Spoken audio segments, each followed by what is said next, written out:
د مجبوره پیغله ناول ډیرو قدرمنو اوریدونکو سلامونه نیکې هیلې او احترامات مې ومنئ. قدرمنو اوریدونکو د مجبوره پیغله ناول وروستۍ خوندورې او له تلوسې څخه ډکې برخې ته مو زه سمیع الله ایوبي هرکلی کوم. دا هم تاسې او دا هم د ناول وروستۍ برخه. امید لرم چې تر پایه پورې راسره واورئ.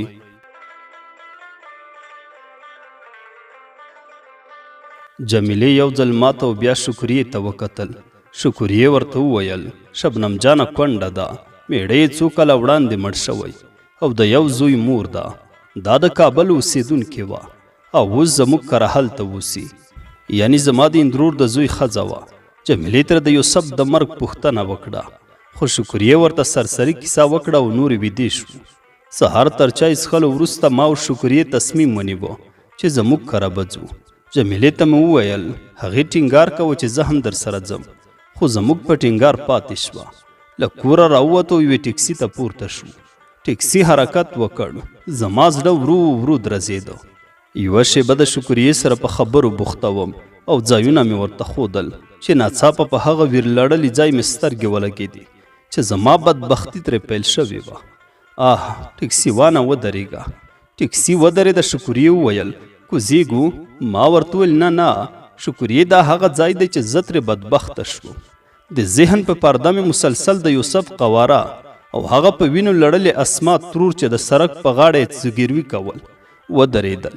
د مور دردمنې چیغې مې یو په بل پسې په غوږ راننوتې. زړه مې ورېږدېده، له خولې مې بې اختیاره چیغې ووتې. شکریې یو دم را ټوپ کړل، شبنم ولې؟ چپ شه، آرامه اوسه. اوس ټکسیوان هم زما په ننداره شو. ورخته‌یې وویل څه چل دی خورې؟ ولې ژبه بنده شوه؟ دلته زما مور اسما ترور او زه یوسف بدبخته کړو. زما د مور په وینو لړل شوی سراک، د مور د وینو بوی راځي. شکریې موټروان ډاډ راکاوه، خورې هر ځای د هر افغان په وینو لړل شوی. خدای ته صبر وکړه، موږ هم ډیر کړېدلي یو. یوازې ته غمجنه نه یې، زما هم په یوه ورځ د کور 8 تنه مړه شول. نورې ټیکسي روانه کړه. زه نه پوهېدم، وطن ټول توره تیاره ښکارېده. په سترګو مې د اوښکو پردې غوړېدلې وې. شکریې وار په وار ډاډ راکاوه. دومره زر د همت وبایلود؟ ګوره همت مه بایله. په دې کې د کور کوڅې ته ورسېدو. موټروان ودرېده، دا ځای مو راښودلی و. ما سترګې پاکې کړې، ایخوا دیخوا مې وکتل. هو همدا ځای دی. له موټر راکوز شو او د کوڅې په لور روان شو. لږ وړاندې ودرېدو. شکریې وویل شبنم هسې نه چې د کور په لیدو د حواس له لاسه ورکړې. ما شکریې ته په اطمینان وویل ته بې غمه اوسه، ته هېڅ مه وایه. زه پوهېږم چې څنګه د خپل کور احوال معلوم کړم. 10-12 کوره مخکې خپلې دروازې ته ودرېدم. رښتیا ووایم زړه مې ودرزېده. د ژوند یوه ترخه او خوندوره شیبه وه. اوف الله، زما په زړه څه تېرېدل، الله ښه خبر دی. دروازه مې وټکوله. لږ وروسته له دروازې غږ راغی. څوک یې؟ ما ورته وویل دروازه خلاصه کړه. د دروازې د خلاصېدو سره مې سترګې په مخامخ کوټې ولګېدې. زما د ارمانونو جونګړه ښه شیبه بې حسه ولاړه وم. دروازې خلاصونکې مېرمن راته په حیراني سره کتل. خورې څوک مو په کار و؟ ما ځان را سنبال کړ، ډېرې ستړي شوي یو. لږ اوبه راکړه او بیا به درنه پوښتنه وکړم. هغه مخکې شو او د راتلو بلنه یې راکړه. موږ هم ورپسې شو. ښه شیبه د انګړ منځ کې ودرېدم. شاوخوا مې وکتل. په یوه شیبه کې مې په ذهن هغه پخواني ټول انځورونه راوګرځېدل.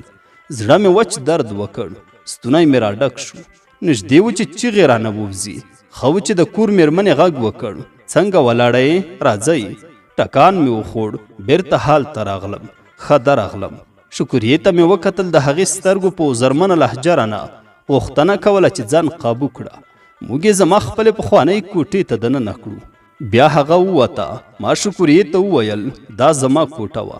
نوره د خبرو توان راکې نه و او ستونی مې راډک شو. شکریې په شونډو ګوته کېښوده. چوپ، دا خبرې به بیا له دې ځایه بهر کوو. د کور مېرمن راغله. لومړی یې ماته ګیلاس راکړ. ما هم بېواره ګیلاس په سر راواړوه. په څو ګوټو مې ګیلاس خلاص کړ. په مننه مې خالي ګیلاس ورکړ. هغې بل ګیلاس را ډک کړ او ما ته یې ونیوه. زما نورې بس دي شکریې ته یې وڅښه. شکریې ګیلاس واخیسته اوبه یې وڅښلې، بیا یې غاړه تازه کړه. خورې موږ له مزاره راغلي یو، دلته مو خپلوان دي، اوس یې راڅخه کور ورک دی. په پخوا وختو کې زه یو ځل راغلی وم، خو اوس دا ځایونه جنګونو خراب کړي، هیڅ مې ذهن ته نه راځي. د کور میرمن وویل هو خورې ډېر جنګونه تیر شول، هغه پخوانی کابل اوس نه دی، ټول په کنډوالو بدل شوی. دوی خبرې کولې او زما سترګې په هغه مخامخ دیوال ګنډل شوې وي.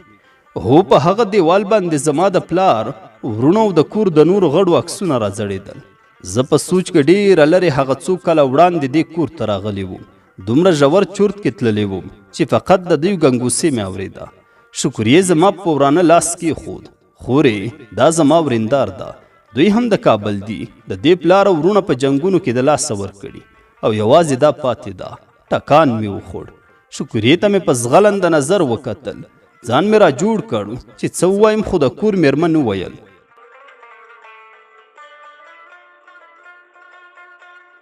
زموږ کور هم ډېر دردېدلی. زه د محمود چې د دې کور تر ټولو مشر ورور دی میرمن یم، نوم مې سهیلا دی. زما تر میړه کشر لیور ته مو هغه د ترور لور کړې ده، هغه اوس پلار کره لاړه ده او تر هغه کشر ته مو اوس زموږ ترڅنګ کور کې کوژدن کړي. د دوی پلار 2 کاله د مخه مړ شو او مور یې بیا لږ چوپ شوه. شکریې وویل هو وایه لور یې تر ننه ورکه ده او هغه چې زخمی وه بیا څه موده وروسته زړه چاودې شوه. شکریې ورته وویل لور یې چا تختولې وه؟ هغې ورته وویل ما نه ده لیدلې، خو زما خاوند ما ته کیسه کړي چې خور یې د ماما زوی میرویس ته ورکړې وه. بیا زما خاوند او میرویس تر ډېره ولټوله. دوی د یو قمندان سره سلا واخیسته، خو 1 کال وروسته میرویس هم په جنګ کې ولګېده. تر څو ورځې وروسته هغه مړ شو، خو د ورور په خبرو یې هغه ډېره شبنم ولټوله، خو هیڅ نښې په لاس ونه نغلې. زړه مې له ډېره درده څړیکې کولې، ستونی مې را ډک شو. هغه بدبخته زه یم، ته زما ورندار یې، دا زموږ کور دی. بیا مې وویل نه میرویس مړ دی، اوس زما ځان ښودل هیڅ فایده هم نه لري. سهیلا پورته شوه، وبخئ زه مو په خبرو کړم، زما نه چای له یاده ووته. شکریې ورغږ کړ نه خورې ته راشه موږ ځو، که وخت پیدا شو بیا راشو او چای به وڅښو. خورې له دې سره ورپورته شوه. سهیلا په دهلیز کې روانه وه او شکریه هم ورپسې ورغله. نه خورې ته ودرېږه، له وخته مې ګټه واخیسته، زر پورته شم، په دیوال را ځړېدلي عکسونه مې راکته کړل. نه پوهېږم، ډېر زر مې له شي عکسونه راوویستل او شیشه مې د توشکې لاندې کړه. په بیړه تر دروازې راووتم. سهیلا مو تر دروازې ملتیا وکړه. په دروازه کې خاص شیبه ودرېدم. ټول کور مې له سترګو د آخري ځل لپاره تیر کړ. بیا مې سهیلا په غېږ کې ونیوله، په دواړه مخه مې ښکل کړه. زړه مې درزېده. سهیلا په بیړه په دروازه راووتم. سهیلا مو تر دروازه ملتیا وکړه. په دروازه کې خاص شیبه ودرېدم. ټول کور مې له سترګو د آخري ځل لپاره تیر کړ. بیا مې سهیلا په غېږ کې ونیوله، په دواړو مخو مې ښکل کړه. زړه مې درزېده. سهیلا د خدای په امان. سهیلا هم حیرانتیا واخیسته. لږ څه یې راکلکه کړم، خو زر مې ترې ځان خلاص کړ. ځان یې خبرو ته را جوړ کړ، خو زه ترې روانه شوم. د کوڅې خولې ته چې راورسېدم، ما یو ځل شاته وکتل. سهیلا هماغسې په دروازه کې ولاړه وه. د آخري ځل لپاره مې ورته لاس وخوځاوه او نوره ترې لاړم.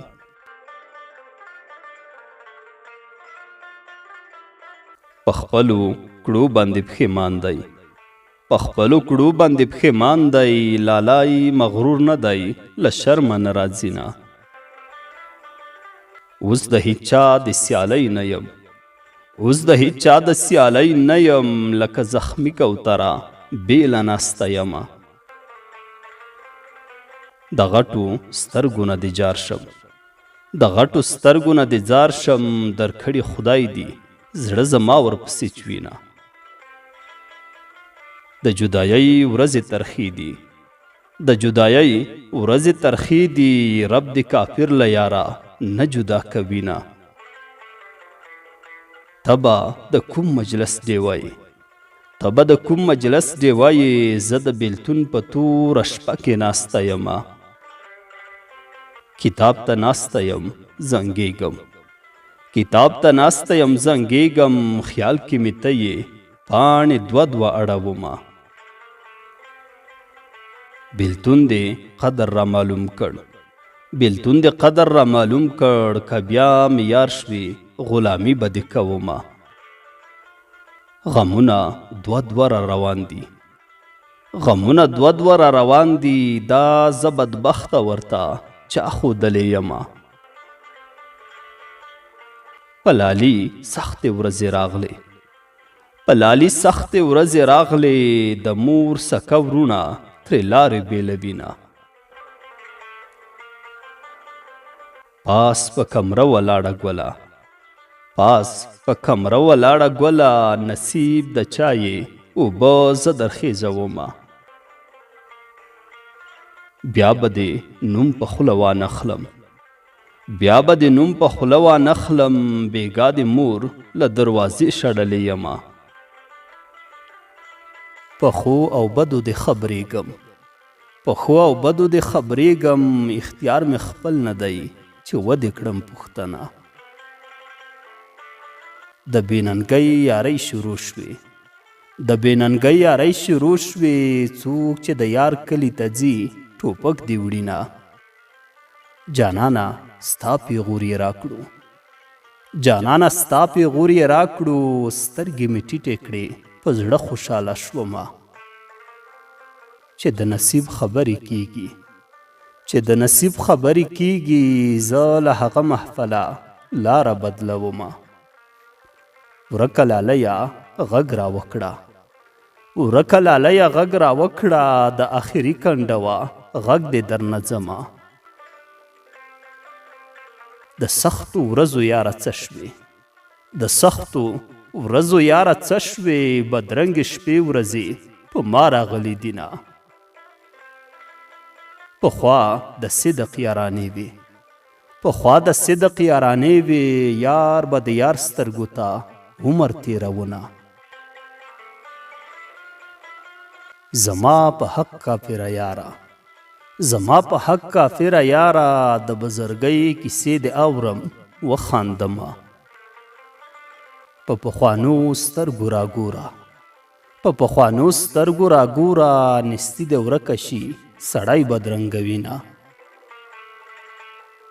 د بل وطن په میرو ورکه، د بل وطن په میرو ورکه، د مور نازکه غم دې تکه زیړه کړمه.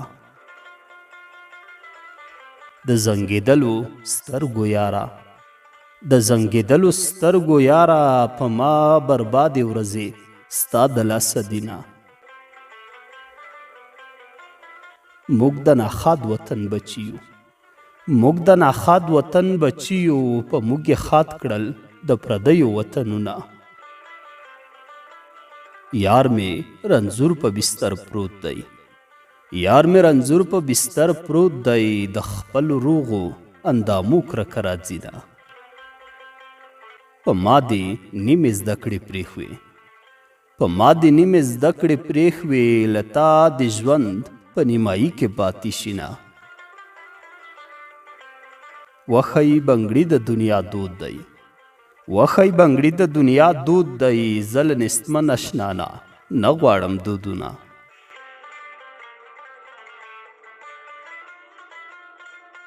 د مجبوره پیغله ناول ډیرو قدرمنو اوریدونکو، دا و د ناول وروستی برخه. امید لرم چې ناول به مو له پیل څخه تر پایه پورې راسره اورېدلی وي او د خوښې وړ به مو ګرځېدلی وي. قدرمنو او خوږو اوریدونکو، که غواړئ چې ستاسو د خوښې لنډې کیسې او ناولونه درته نشر کړو، نو تاسو کولی شئ چې نوم یې په کمنټ کې راسره شریک کړئ، تر څو په راتلونکي کې یې درته نشر کړو. تر بل ناول پورې مو چې زه سمیع الله ایوبي په خدمت کې حاضرېږم. تاسو ټول په لوی څښتن تعالی سپارم. ښاد و آباد اوسئ.